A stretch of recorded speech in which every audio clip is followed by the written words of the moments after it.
Hey everybody, today's question of the day. How do you get velvet off of antlers that are already hard when you shoot a buck that's in velvet? I've never done it before, so we're gonna try it today. This is unscripted. We're gonna give it a shot and see how it works. Ma'am, ma'am.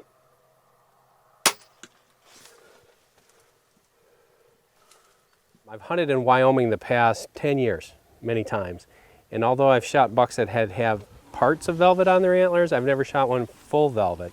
One thing I do know in talking to guys is they say take extra care when handling velvet antlers.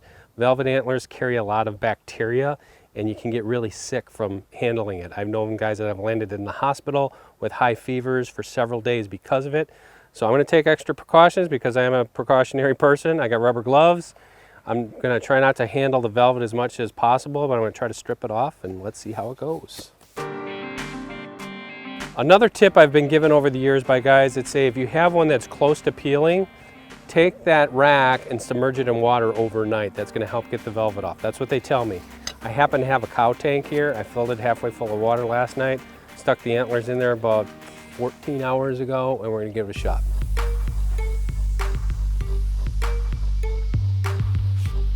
Okay, when I came back on the plane last night, yesterday afternoon, I had packed this in my crossbow case and it got so hot. It was 92 degrees yesterday, and when I got the luggage from the airport, it was super hot in there and it actually was starting to come off a little bit. You can see this is really cool. Look at that, it's completely white antler. And the velvet itself, it almost looks like a deer hide. It's skin. It's just like a hide, it's skin with hair. Well, the first thing I'm gonna try here is I'm gonna just try to pull it off and see how that works. Oh, look at that, it's coming. Look at this, it's coming right off. It's like taking a sock off. This is really amazing. I've never seen this before. Look at this. I've never.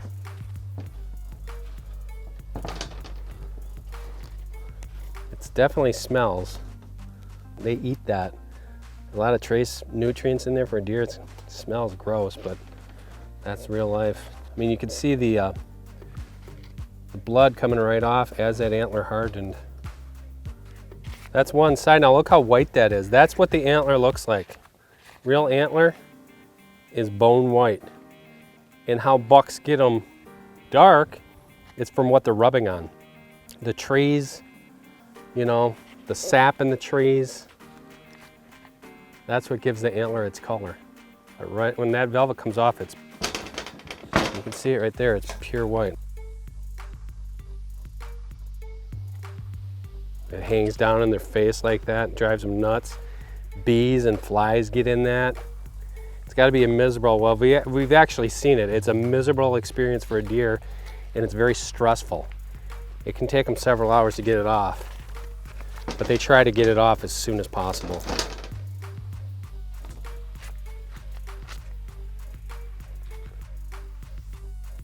Just got to spray that off and he's ready to mount.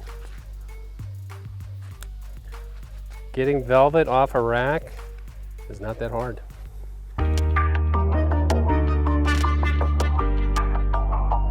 Today we're going to take a look at the Hurricane bag target. What do I love about bag targets? It's the easy arrow removal. This bag target specifically is rated for crossbow bolts up to 425 feet per second. It'll take any kind of compound that you have. I shoot high poundage. I normally shoot 70 to 80 pounds with my compound. I know it's overkill for whitetails. I've done it all my life and I'm going to continue to do it until I can't do it. Why I really like bag targets is when I'm shooting at higher poundage, I don't care whose 3D target it is. Literally, my arrows pull hard. It's just a fact of life with that kind of energy that I'm getting out of my arrows. I get a lot of penetration and it is a beast to pull them out. Therefore, I've moved to bag targets almost exclusively years ago for the 2-finger arrow removal. What I like about the Hurricane is the surface here gives you multiple aiming points. If you look, if you want a bigger target, aim for the big circle Hurricane. If you want a smaller one, hit the dots.